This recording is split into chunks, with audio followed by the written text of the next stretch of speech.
de Jésus. Dis-moi un bon Amen. Dis-moi un bon Amen. Va avec ton voisin, salue-le. On lui dit à quoi pas. Ce n'est pas ma position dans la vie. Dis mon père, mon père. Je ne perds pas ma position dans la vie. Dis mon père. Le but pour lequel tu m'as envoyé sur terre, je le réaliserai au nom de Jésus. Je suis né pour de grandes choses. Je suis né pour de l'exploit. J'accomplirai ma destinée. Laisse la foi commence à prier au nom de Jésus. Laisse la foi prier au nom de Jésus.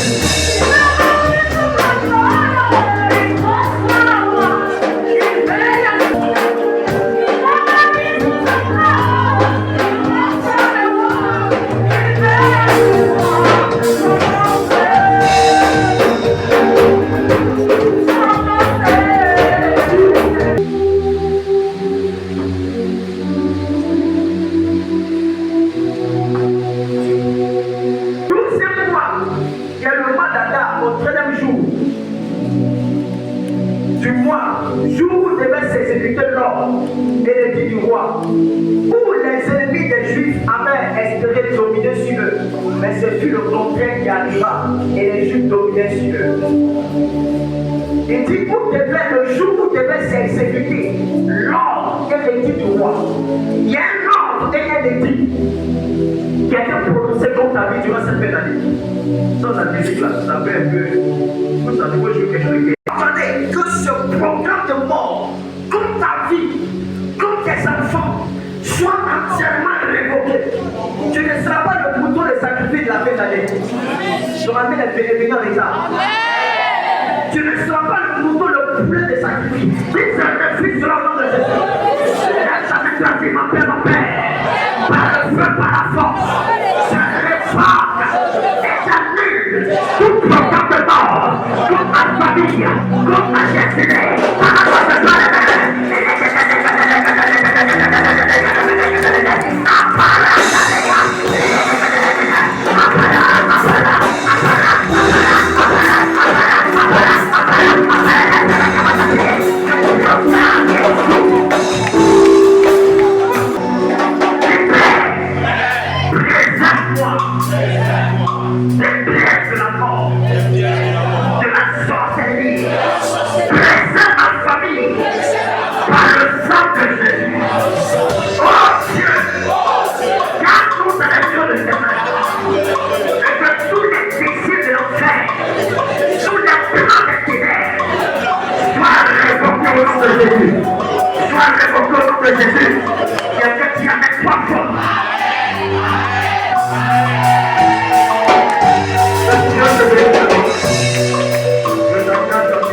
Alléluia. Ce matin, je suis venu. Ce n'est pas que le prophète a dit qu'il faut t'asseoir. Amen. Je suis l'autorité ici. J'ai le micro en main. Amen. Tiens-toi debout. Alléluia. Gloire à Dieu. Écoute-moi. Écoute-moi. Depuis quelques jours, le Seigneur est en train de m'enseigner sur quelque chose de fondamental et d'important. Amen. Et par rapport à la situation de la Côte d'Ivoire, Dieu m'a instruit des choses à faire en tant qu'intercesseur pour les nations. Et ce matin, l'enseignement que je m'apprête à te partager, c'est un enseignement qui, si tu l'as bien perçu, cela va t'aider à aller de l'avant dans ta marche avec Dieu. Alléluia. Et je veux que tu puisses prêter attention à ce que je m'apprête à enseigner. Gloire à Dieu. Je suis à la base prédicateur, prophète. Amen. Mais je veux pouvoir enseigner ces choses, que votre esprit soit illuminé. Alléluia. Que Dieu te bénisse abondamment. On va mettre sur l'écran 2 Chroniques chapitre 7, verset 14. Lorsqu'on va finir de lire, tu pourras t'asseoir et puis tu vas écouter la parole de Dieu. Amen. Où est maman Emelie? Elle n'est pas venue au Christ. Ah, c'est ta maman, non? Amen. 2 Chroniques chapitre 7. C'est ça? Chapitre 7 verset 14. Alléluia. Les sacrificateurs ne peuvent pas y rester. Non, faut suivre. 2 Chroniques chapitre 7 verset 14. On peut dire qu'il était voté mon nom sur l'île. Non, pas doucement. Il n'y a pas. Si on peut, ceux qui étaient votés mon nom sur l'île, prie et cherche ma face, et si c'est de toutes ces mauvaises voies, je l'exalterai des cieux, je lui pardonnerai son péché et je le guérirai de son pays. Et je guérirai son pays. Pour le prendre, s'il te plaît. Si mon peuple qui est invoqué, sur mon peuple sur qui est invoqué mon nom, s'humilie, prie et cherche ma face, et si c'est de toutes ces mauvaises voies, je l'exaucerai des cieux, je lui pardonnerai son pays, et je guérirai son pays. Amen. Seigneur, bénis cette parole, qu'elle nous fasse du bien, dans le nom de Jésus. Amen. Tu veux te rasseoir dans la présence du Seigneur. Alléluia. Que Dieu te bénisse abondamment. La semaine dernière, le dimanche, faites un peu la musique. Le dimanche passé, un apôtre, il y avait la caisse pleine d'église qui était des micros. On peut amener les micros, on va voir clair. On peut acclamer Dieu la favori de nom de Dieu. Je crois que tu allais me dire Amen. On va revenir. C'est très bien habillé. Alléluia. Il dit, si mon peuple sur qui est invoqué mon nom, s'humilie, prie, cherche ma face, et si c'est de ces mauvaises voies, je l'exaucerai des cieux, je lui pardonnerai son péché, et je guérirai son pays. Alléluia. Dis encore Amen. Je lui guérirai son pays. La Côte d'Ivoire, comme toutes les autres nations, les familles, les communautés ont besoin d'être guéries par le Seigneur. On parle de guérison lorsqu'il y a la maladie. On parle de guérison lorsqu'il y a la souffrance. Et le Dieu de la vie s'engage à guérir. Ça veut dire à apporter la vie là où il y a la mort. À apporter le rétablissement là où ça ne va pas du tout. Je ne sais pas dans quel domaine de ta vie ça ne va pas. Mais je suis en train d'annoncer avant que je le continue la guérison au nom de Jésus. Que Dieu guérisse tes finances au nom de Jésus. Dieu te guérisse de ta santé au nom de Jésus. Ta manière de dire Amen m'encouragera. Alléluia. Vous savez, quand vous êtes malade et que vous désirez la guérison, c'est là que vous voyez l'importance de la guérison, ou encore l'importance de ta bonne santé. Si mon peuple sur qui est invoqué mon nom, si mon peuple qui m'appartient, s'humilie, prie, cherche ma face, je détourne de ces mauvaises voies, moi je décide de faire quoi? De l'exaucer des cieux, de lui pardonner ses péchés et de guérir son pays. Dieu va aider la Côte d'Ivoire. Et Dieu va toi aussi t'aider. Alléluia. Ce matin, je suis venu te parler de la puissance de la repentance. Dis avec moi la puissance de la repentance. Voici la puissance de la repentance.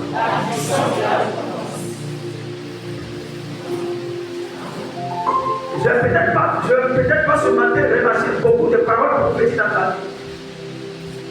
Mais cet enseignement est un message prophétique. Si tu l'as compris, tu vas améliorer ta relation avec Dieu et tu vas avancer dans ta marche.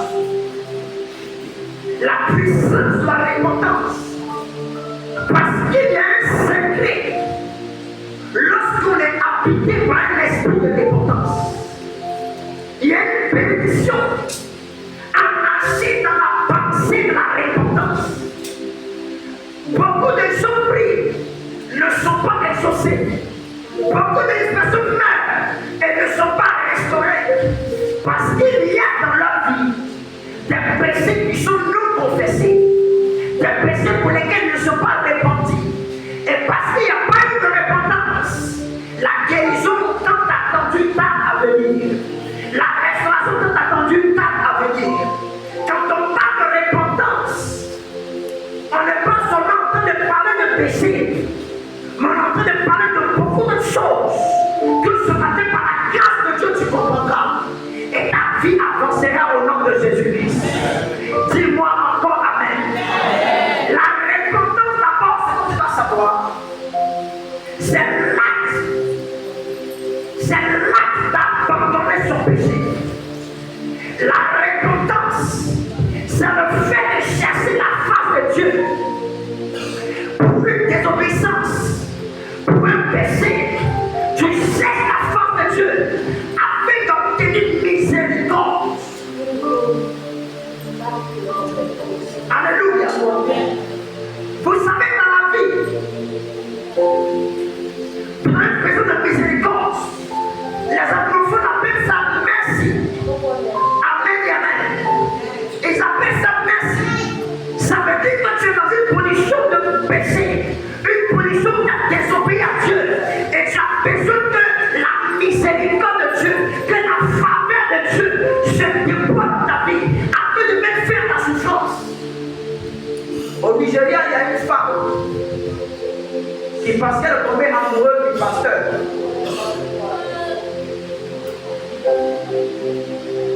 tellement qu'elle voulait du pasteur,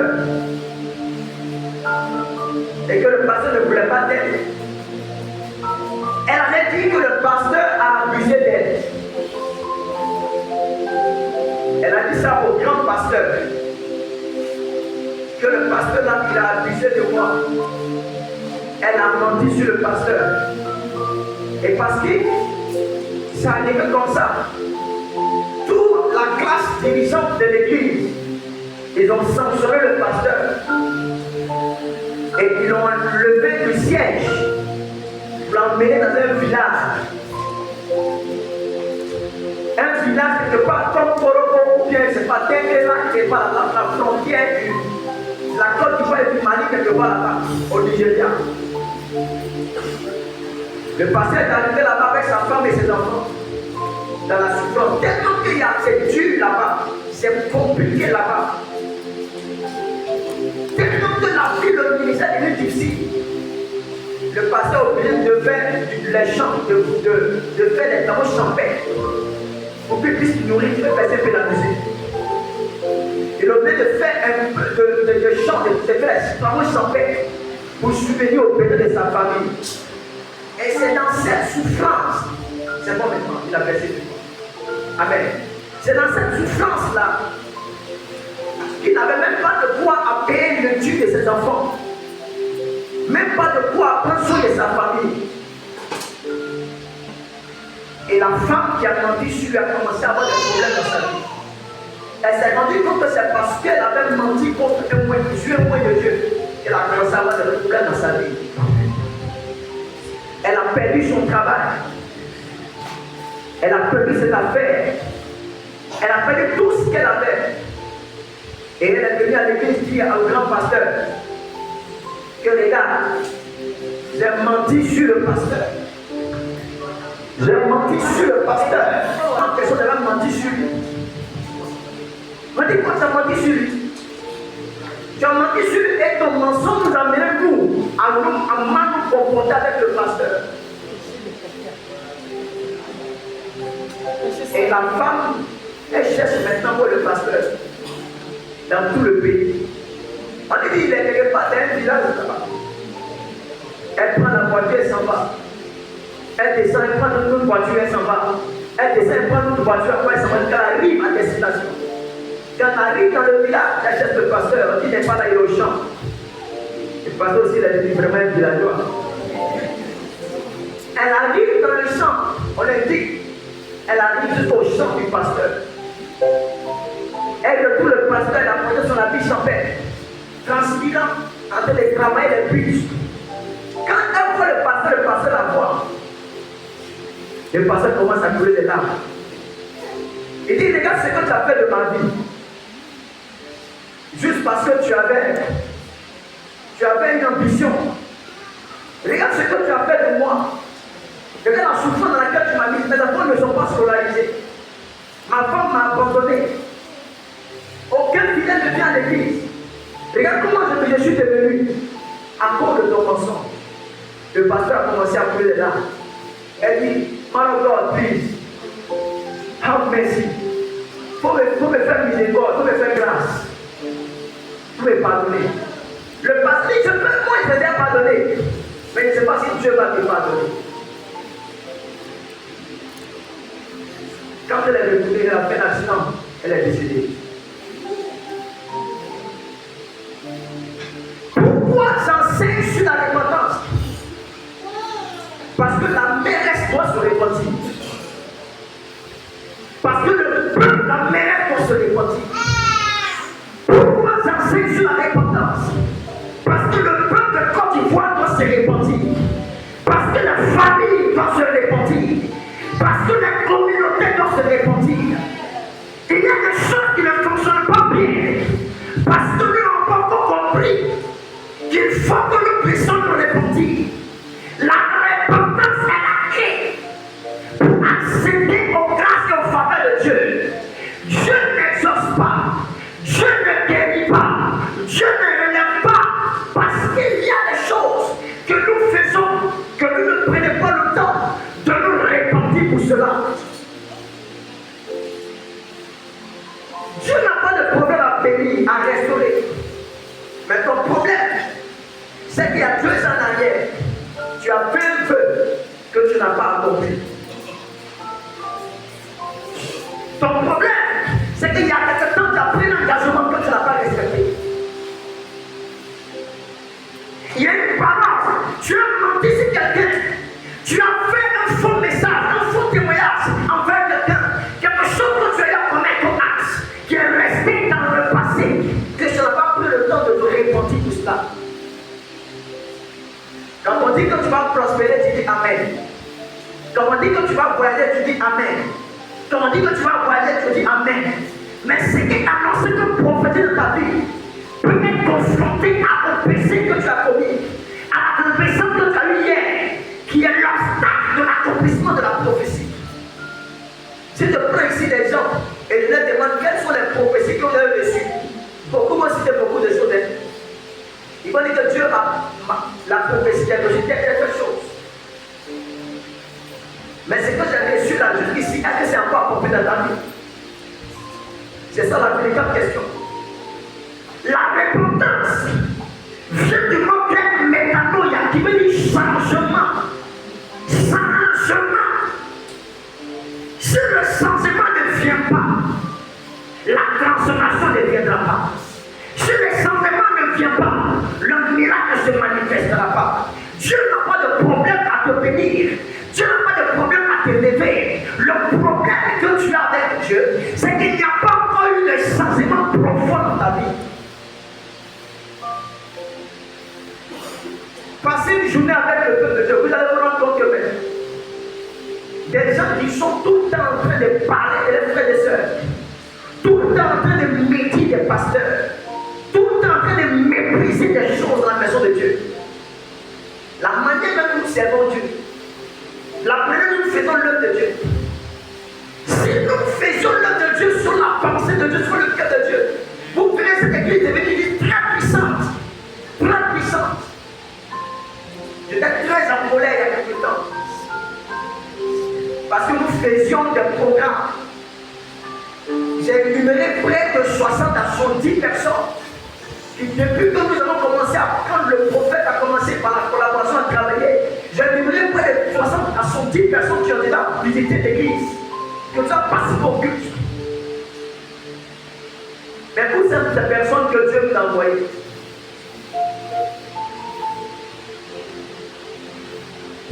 Parfois, Dieu nous envoie des sources de bénédiction, mais nous les laissons partir. Et nous voulons plutôt que Dieu nous bénisse. Nous voulons que Dieu nous aide. Nous voulons que Dieu fasse des choses dans notre vie. Mais il y a des choses élémentaires que Dieu te confie, que nous négligeons. Si vous cherchez dans la maison, où vous cherchez, négligence, c'est dans l'église.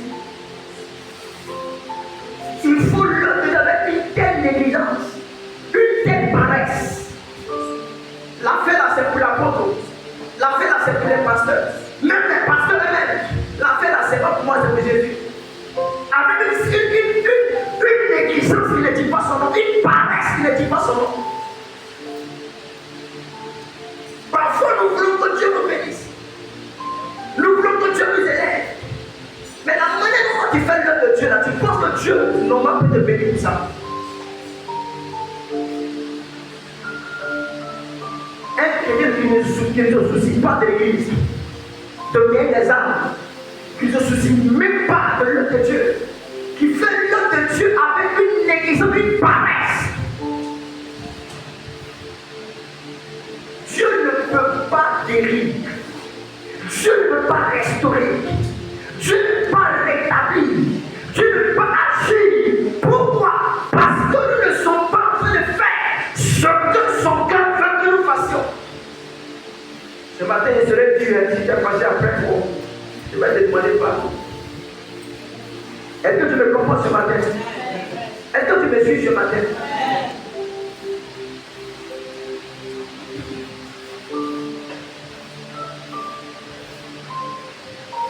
Quand Dieu regarde l'église, quand Dieu nous regarde, Dieu nous observe la manière, la qualité avec laquelle nous le servons. Qui depuis qu'il s'est donné à Jésus peut être fier de sa vie chrétienne, peut être fier de ce qu'il a vécu, une vie qui honore Dieu et glorifie le Seigneur.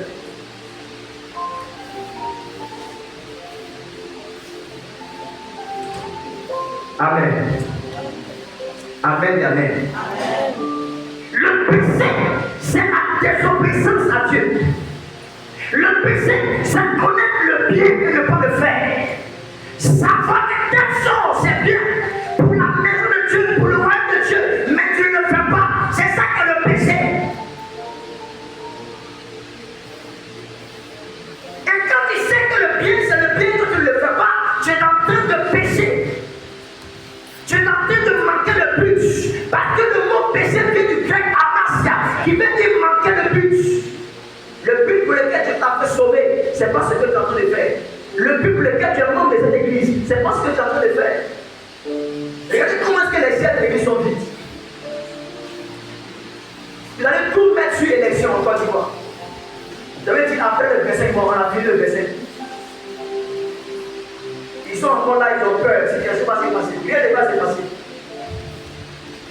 Alléluia. L'œuvre de Dieu appelle des hommes et des femmes qui se soucient réellement de ça. Que un cœur pour l'œuvre de Dieu. Je ne serai pas content de mon message ce matin. Mais gloire à Jésus-Christ. Si ce message est à améliorer et aller de l'avant. La responsabilité de l'église n'incombe pas à celui à qui tu as donné la vision de l'église, mais incombe à celui qui décide de s'engager avec l'œuvre de Dieu. Vous voyez, je viens ici depuis maintenant 6 mois. Je me tiens ici pour voir les mardis. Les cultes doivent démarrer à partir de 18h30. Parfois, je viens ici. À 19h, il y a personne. C'est à 18h48 que je vois Thierry diriger. Que souvent, je vois Sophia commencer à conduire le culte. Ils vont tout mettre ça sur le travail. Ils vont mettre un embouteillage. Certains sont à la maison. Ils sont en train de suivre la télévision. Ils sont en train de dormir. Certains sont en train de faire des causeries de famille, du village. Causeries qui s'est passé à 20 ans. Ils sont en train de parler de ça. C'est-à-dire qu'est-ce qu'il fait soir, qu'il y a des rafles, il reste à la maison. Vous les verrez ici les jeudis, vous les verrez pas. Les dimanches, vous les verrez, souvent ils viennent, souvent ils ne viennent pas. Vous les verrez venir avec les repas à l'église. Pas parce qu'ils habitent très loin, mais ils sont juste à côté. Mais vous les verrez faire l'œuvre de Dieu avec négligence. Dieu nous regarde et Dieu a mal. On ne quitte pas, mais j'ai mal. J'ai très mal. Il est passé des nuits entières en train de pleurer devant Dieu. J'ai très mal. Tout le monde néglige. Personne ne se préoccupe des départements de l'église. Personne ne se préoccupe de ce qu'on lui confie. Personne ne se préoccupe de comment il peut faire pour faire avancer le Dieu. Personne ne se préoccupe de comment cette chose peut aller de l'avant. Personne ne se préoccupe de cela. Même quand ils sont assis à l'église, ils écoutent même à peine la parole qui est prêchée. Ils sont distraits à autre chose. Ils ne prennent pas note. Ils ne crient pas. Ils n'écoutent pas. Ils ne prient pas. Ils ne dansent pas. Ils ne rient pas. Ils ne savent tout ce qu'on fait. Lui n'est pas dedans. Mais tu fais comme un mime alors. Il faut rester à la maison.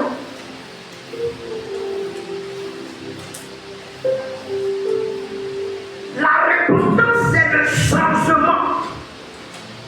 C'est le changement. Tant que tu ne changes pas, Dieu ne changera pas ta vie avec toi.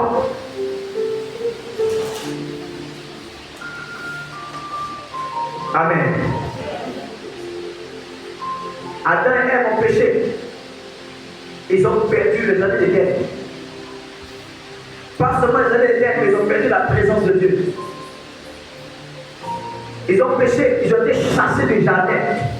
Ils ont perdu la longévité que Dieu devait leur donner. Abraham a désobéi à Dieu. Regardez ce qui s'est passé dans sa lignée. Des problèmes avec Ismaël. David aussi avait désobéi à Dieu pour faire le dénombrement, pour tuer Uri et puis prendre sa femme. Regardez ce que ça a provoqué dans sa lignée. Chaque fois que quelqu'un reçoit une instruction de Dieu et qu'il n'obéit pas, il déclenche des phénomènes bizarres dans sa vie. Amen. Dis à ton parent, tu dois changer d'attitude. Tu dois changer de comportement. Faut lui dire ça. Amen. La mère, c'est une église qui a 10 ans, 12 ans maintenant.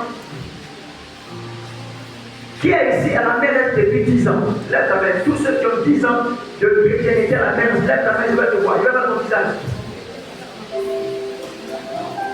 Bon, c'est vrai, comme vous les femmes, levez-vous. Le prophète dit levez-vous. Levez-vous debout. 10 ans de vie chrétienne à la mère. Aujourd'hui là, le prophète est venu avec 6 côtes. Amen. Moi, je suis là, ça fait 10 ans. Papa va pour 10 ans. C'est maman aimé, non? Maman il est. 10 ans. Maman Simon, ça fait 10 ans que tu es arrivé ici. Et puis tu ne fais pas. Ma fille, ça fait 10 ans que tu es là. 10 ans. Lucie, ça fait 10 ans que tu es ici. Madame Thierry et Thierry. Papa Conan. Donc, la seule ne s'est pas levée. Mais pourquoi tu ne lèves pas moi, Lydie? Pourquoi tu te lèves, Jason? Tu en as fait 10 ans. Hermance, tu en as fait 10 ans.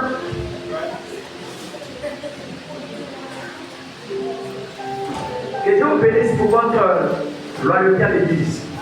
Alléluia. Qui sont ceux qui sont là depuis plus de 5 ans? Plus de 5 ans, la terre, plus de 5 ans, 5 ans et plus tard. Tenez-vous debout, de vous voir. Essayez de vous parler, je ne suis pas venu faire chose, essayez de vous parler. Qui est là depuis plus de 5 ans? Plus de 5 ans.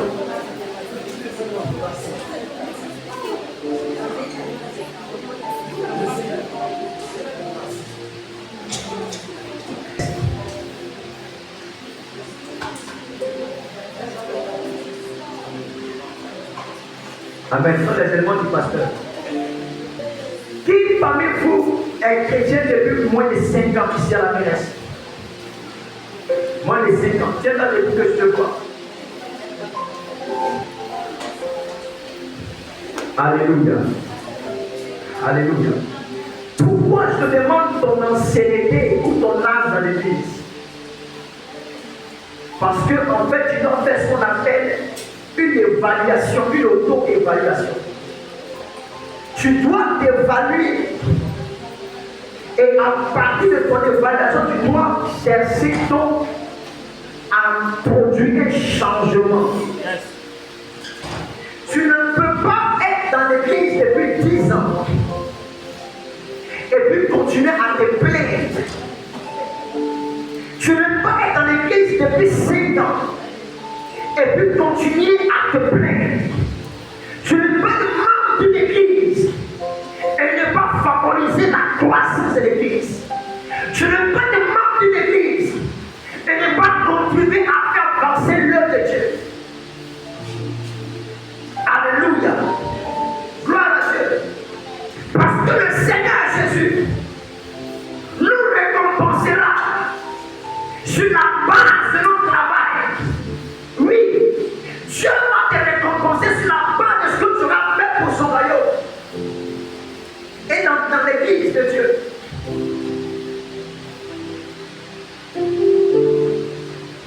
Tu ne peux pas être un femme de la bellesse et ne pas être motivé pour les choses de l'église. Je vois des femmes dans l'église qui n'ont aucun église, apôtre, excuse-moi, qui n'ont aucun intérêt, qui n'ont aucune motivation dans l'église. Tu vois des jeunes qui n'ont aucun intérêt pour les choses de Dieu. Aucune motivation. On ne sait pas Dieu comme ça. On ne sait pas Dieu comme ça. On ne sait pas Dieu comme ça. Si tu continues, tu ne feras pas la gloire se manifester dans ta vie. Si tu continues comme ça, tu dois changer. Tu dois te repentir. Tu dois quitter cette manière de faire et t'améliorer avec de l'enfant. Ce matin, je suis venu te dire ces choses-là. La première chose que la repentance fait, la repentance nous donne accès à la face de Dieu. Lorsque tu pêches, Dieu détourne sa face de toi. Mais quand tu te repens, tu as accès à la face de Dieu. C'est pourquoi tu dois changer. Il y a des gens qui servent Dieu dans la maison de Dieu ici. Mais la face de Dieu est détournée d'eux. Ils ne savent pas. Mais la face de Dieu est détournée d'eux. C'est le don de Dieu qui voit. Sur Dieu ne montre pas sa face. La face de Dieu, elle ne sait pas de l'approbation de Dieu. La face de Dieu sur quelqu'un, elle sait que tu approuves la personne. Elle sait que tu accordes sa faveur à la personne. Quand un homme se répand, prend l'engagement de se repentir, de changer d'attitude, de changer de vie, de se rendre agréable à Dieu, Dieu tourne sa face sur la personne. Dieu tourne sa face sur toi. Il y a une chose qui est très dangereuse. C'est lorsque tu perds la face de Dieu. C'est pas ta vie dans le psaume qui dit ne tourne pas ta face de moi. Si Dieu ne te regarde pas, c'est dans une femme qui est mariée et son mari ne la regarde plus, comment elle se sent dans son corps? Comme elle dit pour les femmes qui sont mariées. Ton mari ne te regarde plus, ou ton bien-aimé ne te regarde plus. Tu n'es pas bien dans ton corps. Tu n'es pas à l'aise. Il ne mange plus ta nourriture. Il ne te regarde plus du tout. Quand Dieu ne tourne pas sa face sur toi, c'est dangereux. Et c'est le péché qui détourne. C'est la obéissance qui détourne le regard de Dieu. C'est notre négligence qui détourne la face de Dieu. C'est notre manière de faire l'œuvre de Dieu là qui fait que Dieu ne nous regarde plus. Il ne nous regarde plus. Tu pries, mais il n'y a pas d'exaucement. Il n'y a pas de transformation. Parce que la face de Dieu s'est détournée de toi. David dit, Seigneur, toute ta face sur ma vie. La face de Dieu éclaire ta vie. La face de Dieu oriente ta vie. Je prie pour toi par intercession que la face de Dieu se tourne vers toi. Que la face de Dieu se tourne vers toi. Que la face de Dieu se tourne vers ta famille. Il y a des familles pour lesquelles je prie. Et je vois que la face de Dieu se tourne vers toi. J'intercède pour les gens. Quand je prie à cause, je vois que Dieu a tourné sa face de ces personnes. Je prie pour les hommes de Dieu. Et je vois que Dieu a tourné sa face d'eux. Mais la repentance, c'est le secret à travers lequel tu peux avoir accès à la face de Dieu. Même si Dieu s'était détourné de toi, par ta repentance, il peut revenir à toi. Alléluia. C'est pourquoi la Côte d'Ivoire doit se repentir. C'est pourquoi nos églises doivent se repentir. Après, est-ce que tu suis le débat qui se passe dans l'église de Côte d'Ivoire? Les désordres qu'il y a dans l'église de Côte d'Ivoire. Je regarde et mon cœur est déchiré. Je regarde et je suis meurtri. Je dis, mais qu'est-ce qui se passe dans l'église de mon pays? Qu'est-ce qui se passe dans la famille de mon pays? Des hommes de Dieu qui s'attaquent sur Internet. Des hommes de Dieu qui se méprisent sur Internet. Quand un a une voiture, il méprise l'autre qui n'a pas de voiture. Quand un a une église de 2000 personnes, il méprise celui qui a 2 billets. Quand un est élevé, voilà, il méprise celui qui a en plein bâtard. Qu'est-ce qui se passe dans le corps d'église? Qu'est-ce qui se passe dans nos églises? Si un frère malade, on dit c'est parce qu'il a péché. Même s'il a péché, toi, il faut être des parents de pour lui. Quand quelqu'un est en train de subir les choses, il n'y a aucun intérêt pour ça. Ils sont plus à lui seul, les caprices à lui seul. Qu'est-ce qui se passe dans la maison de Dieu? Qu'est-ce qui se passe dans la maison du royaume?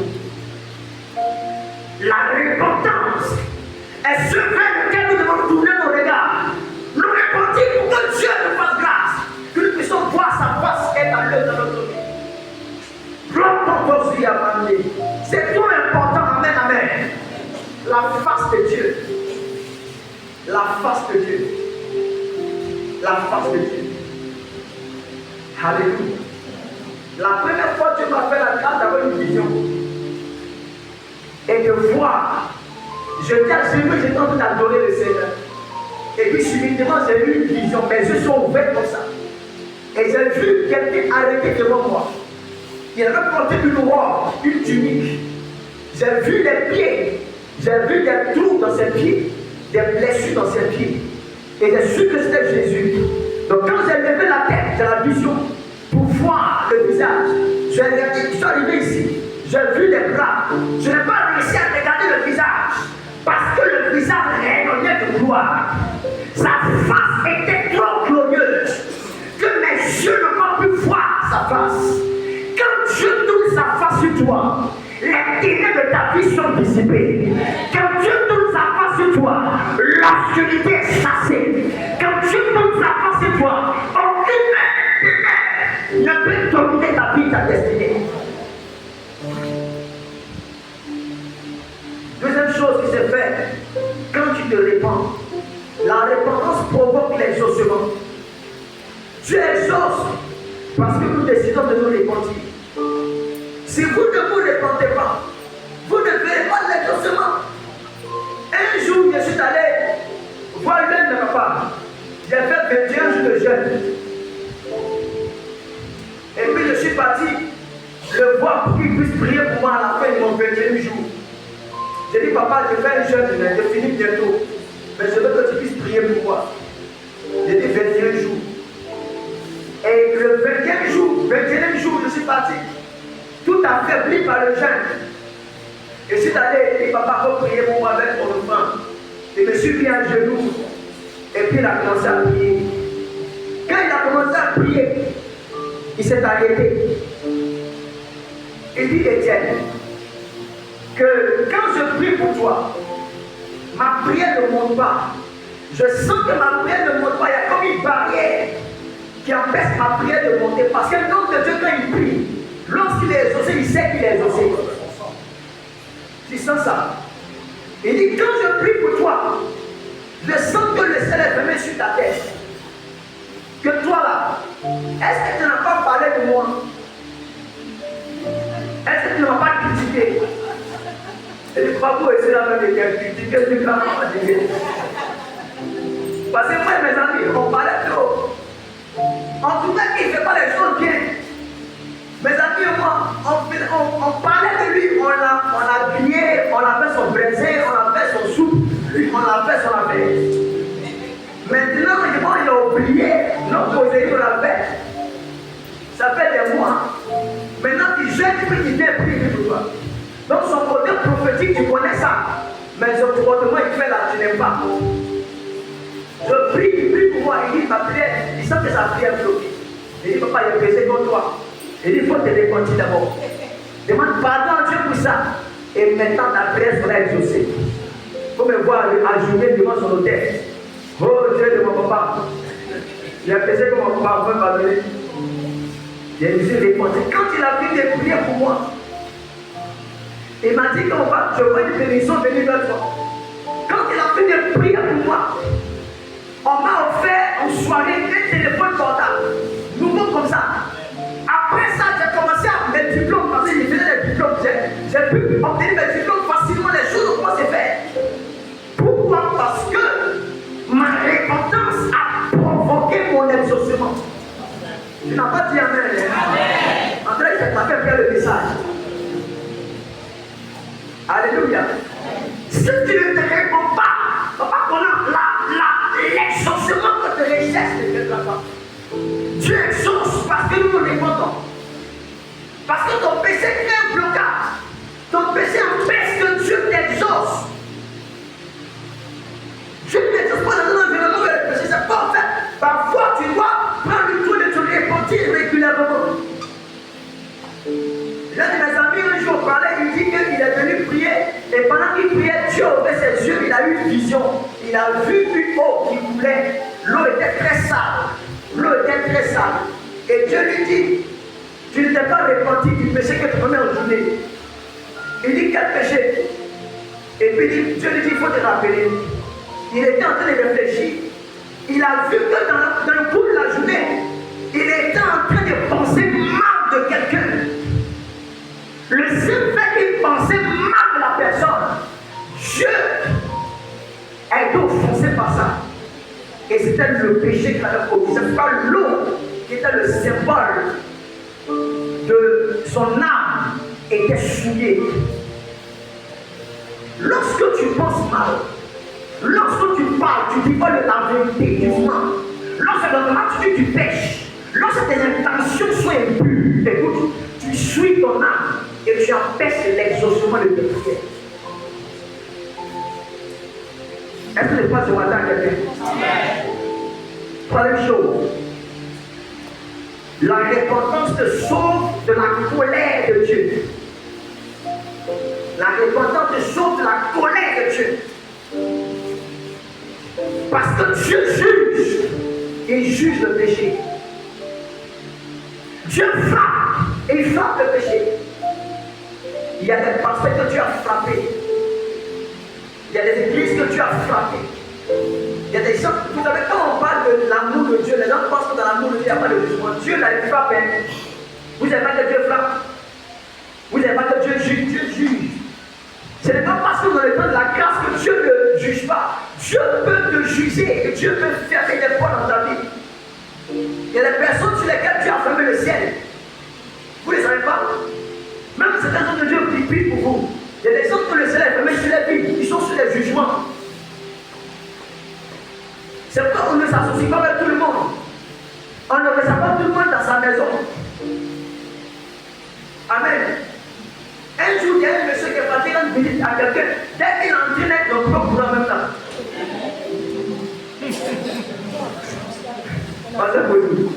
Dès qu'il rentre dans le courant, on dit mon frère. Attends, mon frère, attends. On avait pour essayer de lui.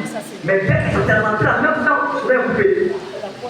Ou dès que le chien était droit dans le quartier, dès que quand il vient laisser en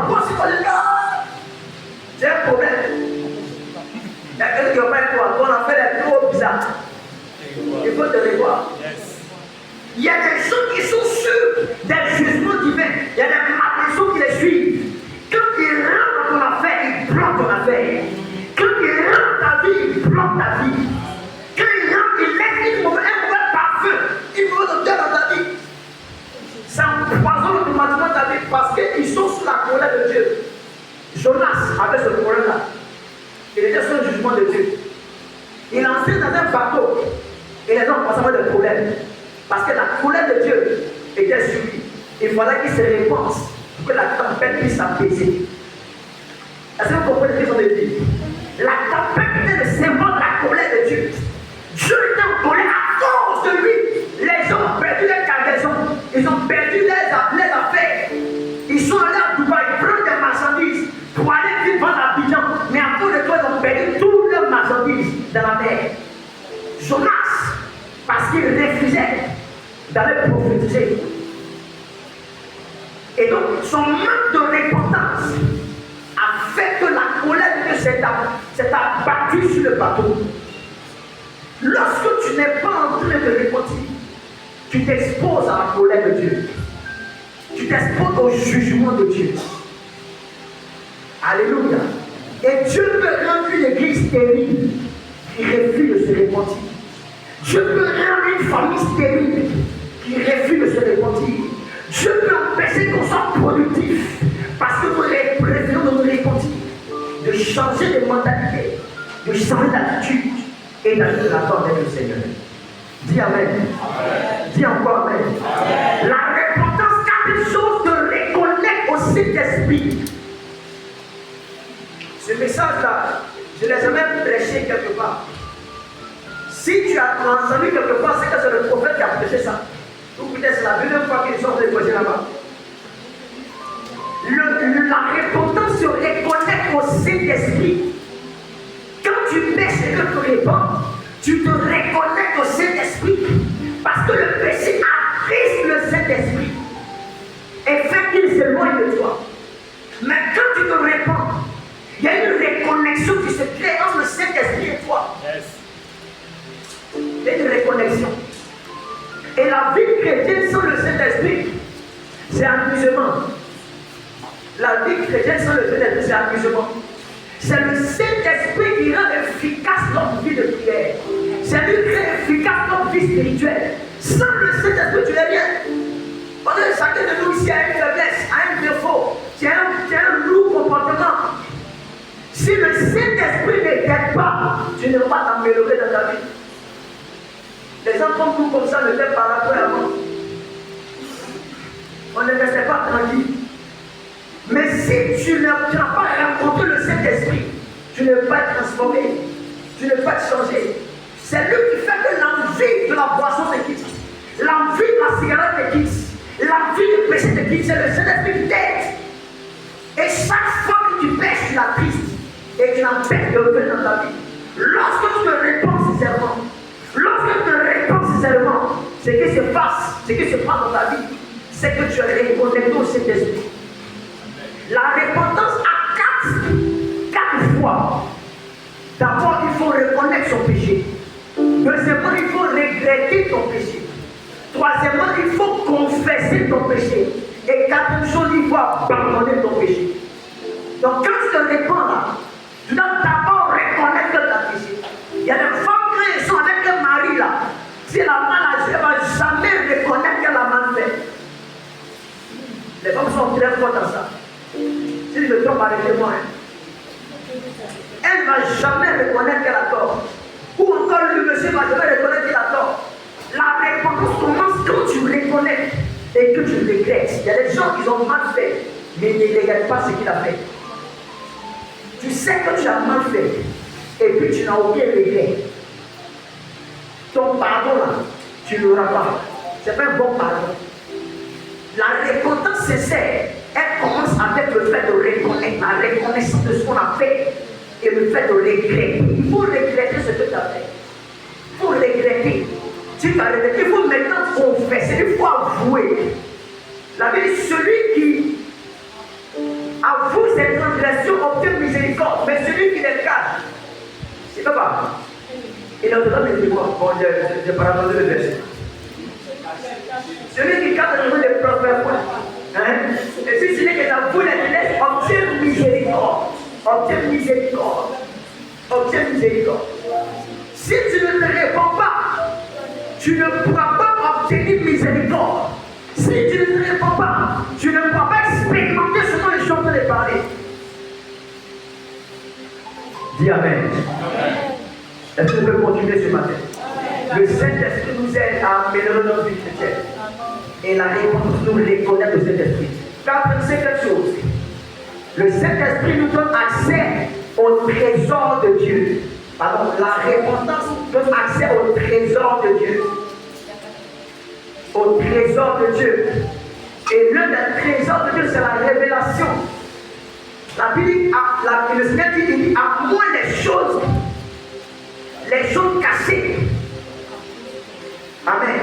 Lorsque tu te répands, Dieu te donne accès à la profondeur, aux choses cachées qui sont Dieu. Tu as accès au trésor de Dieu lorsque tu te répands.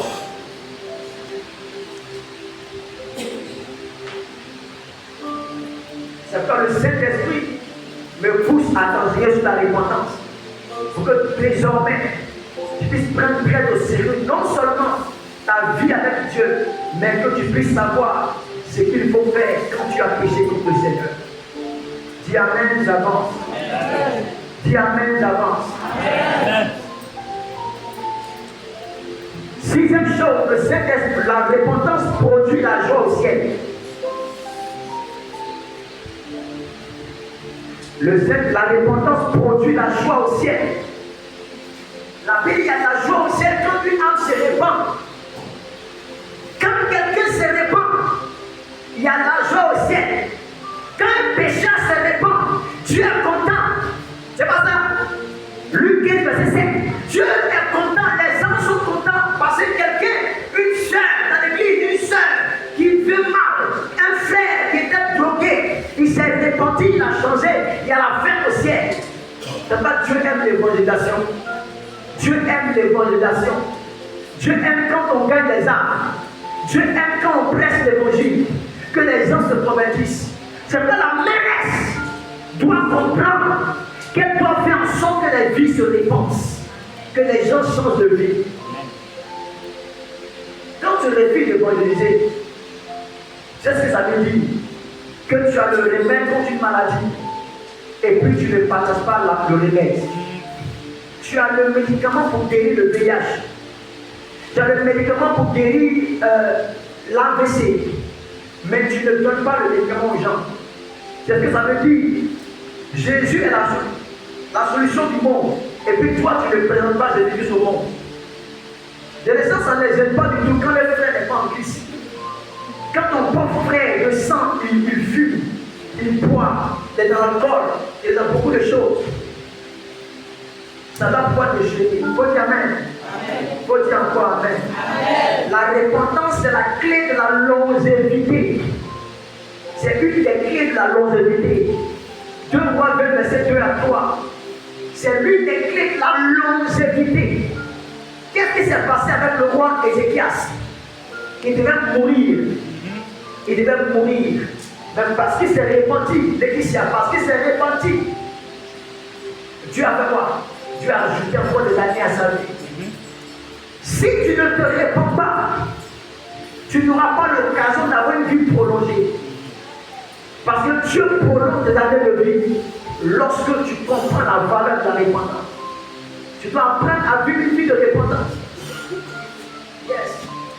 De repentir. C'est un esprit que tu vas avoir, l'esprit de repentance.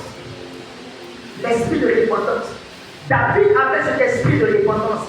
Lorsqu'il a péché contre Dieu et que le prophète Nathan est venu vers lui, qu'est-ce qui s'est passé? Nathan lui dit ce qu'il a fait et David est tombé à genoux. David a commencé à se répondre. Il dit Seigneur, c'est de moi qu'il s'agit. C'est moi qui agis de la sorte. Et sa repentance a amené Dieu à le préserver et agir en sa faveur. Alléluia. Alléluia. Alléluia. Amen. Tu dois rechercher Dieu de manière sincère parce que ta repentance prolonge ton année de vie. L'une des plus grandes bénédictions dans la vie, alléluia, c'est la bénédiction de la longévité. Pour moi, ce sont des bénédictions exceptionnelles. La santé, la longévité. Alléluia. Ce sont des bénédictions extraordinaires. À quoi ça sert de vivre et de mourir à 42 ans? À quoi ça sert de vivre et de mourir à 38 ans? À quoi ça sert de vivre et de mourir à 21 ans? Dieu ne veut pas que tu vives et que tu meurs de manière précoce. Dieu veut que tes années de vie se prolongent, que tu fasses 98 ans, que tu fasses 110 ans, que tu vives longtemps, longtemps et longtemps. C'est le désir et la volonté de Dieu pour toi. Alléluia. Mais écoute, le secret de la longévité, c'est un esprit de repentance. Un esprit de repentance. Un esprit de repentance. Il faut remettre le texte, s'il te plaît. Si mon peuple, qui est invoqué mon nom, s'humilie, prie, cherche ma face, je n'exaucerai les cieux, je lui pardonnerai son péché et je guérirai son pays. Vous comprenez ces trois choses? Dieu va l'exaucer, Dieu va lui pardonner et Dieu va lui guérir. Amen. Dieu est sur le point de guérir, mais Dieu attend ta capacité à donner ton titre. Est-ce que tu reconnais que tu as mal agi? Est-ce que tu reconnais que tu as mal fait jusqu'à présent? Est-ce que tu reconnais que tu t'es éloigné du Seigneur? Est-ce que tu reconnais que ta conduite n'a pas été agréable à Dieu? Est-ce que tu reconnais que tu t'es mal tenu devant le Seigneur? Vois comment est-ce que tu as servi dans ces années. Depuis 10 ans, est-ce qu'en 10 ans, Dieu est content de ce que tu as fait? Est-ce qu'en 5 ans de vie chrétienne à Mérès, est-ce que tu es content, tu es satisfait de ce que tu fais?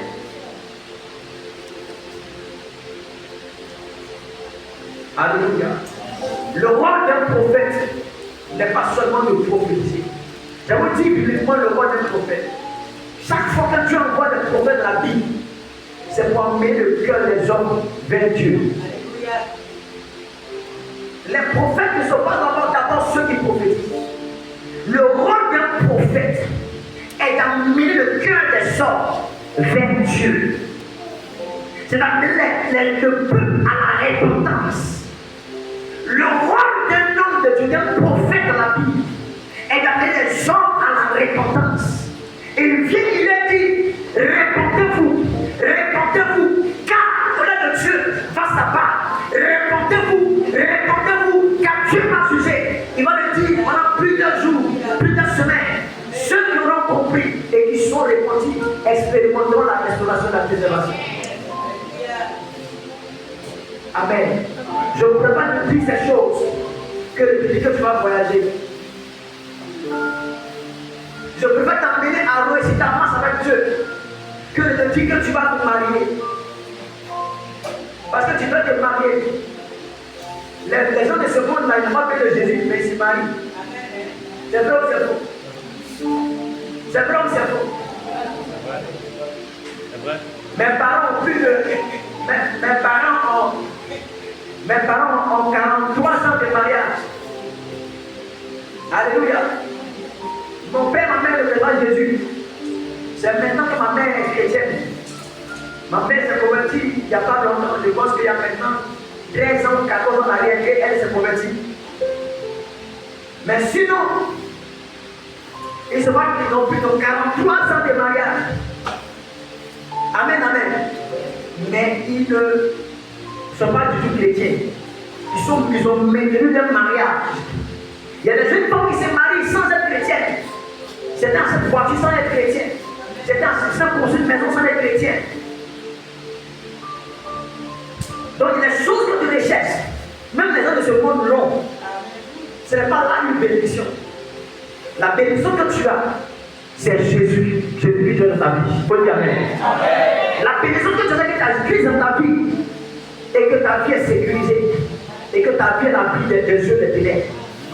Une femme m'a appelé, elle était sur le point de mourir. Un esprit est venu l'attaquer, et elle m'a appelé, et j'ai prié.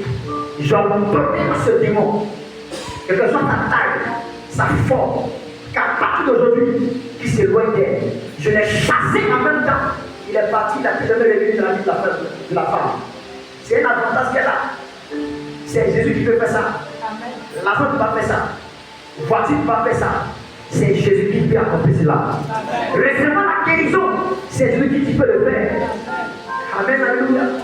Dans ma vie, on disait de prophète, pasteur. J'ai appris les gens dans les hôpitaux. Ici, à Vicenne, j'ai appris les gens à la polyclinique des deux plateaux. J'ai appris pour les personnes dans les endroits. Je me suis rendu compte que l'argent ne peut rien faire. L'argent est limité. L'argent ne peut pas tout accomplir. L'argent est limité dans la vie. Quel que soit l'argent que tu as, c'est limité. Ta plus grande bénédiction, c'est d'avoir Jésus-Christ dans ta vie comme Seigneur sauveur personnel. C'est ce que tu vas chérir. C'est pas quand tu as mal fait, quand tu as tombé, quand tu as péché, il faut prendre sur les repentir, de changer de vie et d'aller de l'avant. Si tu es tombé, il faut te relever et avancer ta marche. Si tu as péché, il faut te relever et continuer à marcher avec le Seigneur. C'est ça le plus important. Parce qu'il y a beaucoup plus d'avantages à demeurer dans ses voies qu'à abandonner le Seigneur. Dis-moi Amen. Amen. Tiens-toi sur les pieds. Tiens-toi sur les pieds. Je vais avec diligence. Ne fais plus l'œuvre de Dieu avec diligence. Ne méprise jamais l'œuvre de Dieu. Tu as l'avantage à servir le Seigneur Jésus. Je te dis la vérité. C'est que Dieu a dit sur toi va s'accomplir. La prospérité que Dieu accomplit maintenant l'accomplit pas de faire. Mais toi, c'est que Dieu te recommande. C'est que tu demeures dans ses voies. C'est que tu ne te détournes pas de lui. C'est que tu le sais, c'est que tu l'aimes, c'est que tu te consacres à l'œuvre de Dieu. Dieu ne t'abandonnera pas. Dieu ne te rejettera pas. Dieu ne te laissera pas seul comme ça. Il y a une destinée glorieuse pour toi. Il y a une destinée excellente pour toi. Les gens ne peuvent pas le faire, mais lui, Dieu peut le faire pour toi. Dis-moi Amen. Amen. Lève ta voix et tu vas prier le Seigneur. Ce matin, je vais demander à tout le monde de se mettre à genoux devant Dieu. Alléluia. Que tu aies mal aux genoux, que tu n'aies pas mal aux genoux. Je vais te demander, si tu te mets à genoux, ton mal de genoux va te quitter pour toujours. Tu vas te répondre.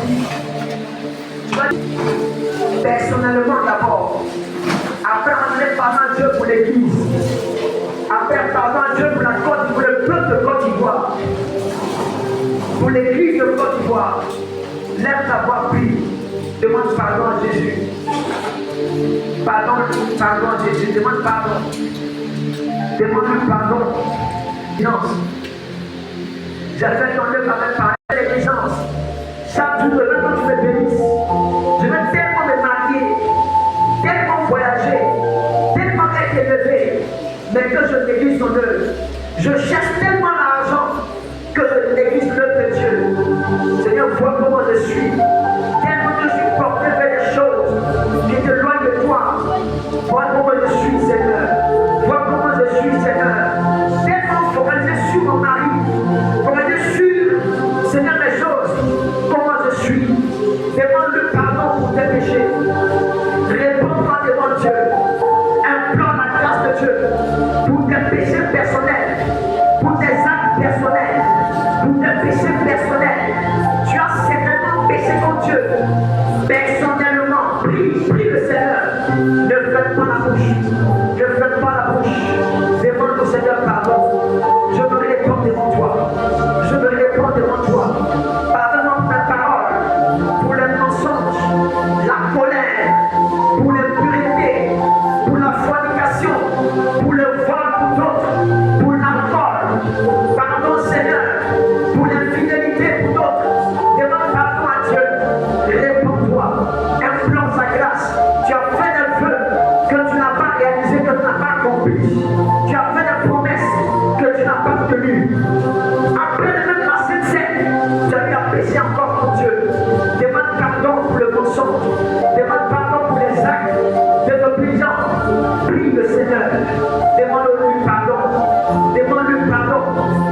toi. Je t'en supplie, Jésus. Je t'en supplie, Jésus. Je t'en supplie, Jésus. Prie le Seigneur. Réponds-toi, réponds-toi. Réponds-toi, réponds-toi. Réclame le sang. Que le sang de Christ purifie ta maîtresse, purifie ta famille, purifie tes enfants, purifie le peuple ivoirien, purifie nos gouvernants, purifie l'Église, purifie notre Église de Côte d'Ivoire. Prie le Seigneur. Nous nous répondons, Seigneur, aujourd'hui. Et nous implorons ta miséricorde.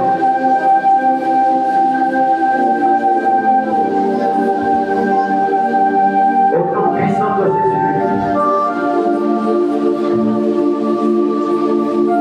Ta repentance va ouvrir le ciel sur ta vie. Ta repentance va ouvrir le ciel sur toi. Ta repentance va t'accorder la vitesse.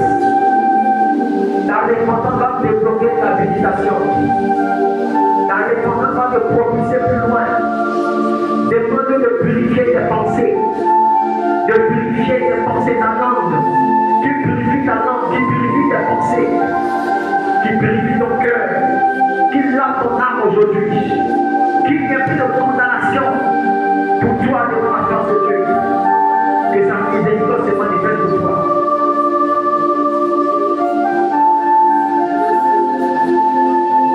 Merci Seigneur.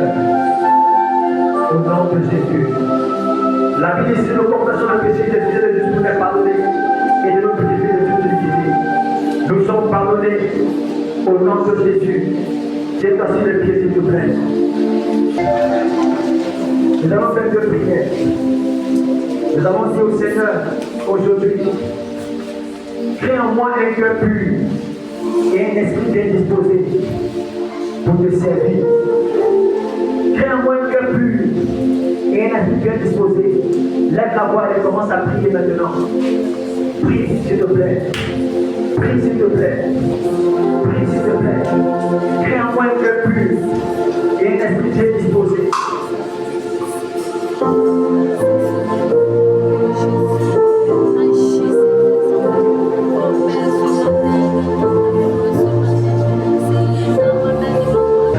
Le dernier point de prière, ouvre les yeux également à l'instant. Tu vas prier, tu vas dire Seigneur, restaure ma vie. Ce que vous ne savez pas, c'est que ta désobéissance et ton péché laisse toujours une empreinte sur ta vie. Ça déprogramme, ça déstabilise quelque chose en toi. Tu vas dire Seigneur, restaure ma vie, répare ma vie, et que ton règne, que les promesses que tu as pour ma vie soient accomplies à partir d'aujourd'hui. Est-ce que tu m'entends? Prie, Seigneur, restaure ma vie, et que tes promesses pour ma vie s'accomplissent à partir d'aujourd'hui. Lève la voix, commence à prier.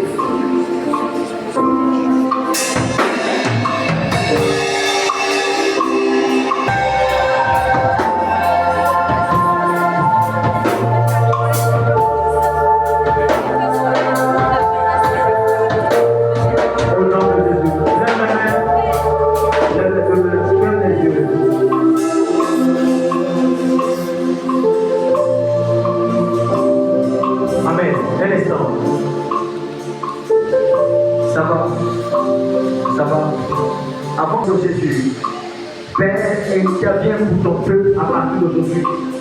Ce message n'est pas un message de moi. J'ai lutté avec cela parce que j'envisageais prêcher un message autre que celui-ci. Mais tu as mis cela dans mon cœur, dans mon esprit. Et même tu as mis cela sur ma langue. Au point que je ne pouvais pas m'en détacher. Ce matin, je prie dans l'onction et dans la dynamique de ce message, que ton peuple parvienne à une vie qui te glorifie. Que l'esprit de repentance, au terrain de repentance, habite tes enfants maintenant. Et qu'ils marchent, qu'ils vivent une vie qui te plaise. Relève cette église, restaure cette église, restaure la famille et accomplis tes desseins. Pour la gloire de ton nom, au nom puissant de Jésus de Nazareth. Merci Seigneur. Amen. Prends dans ta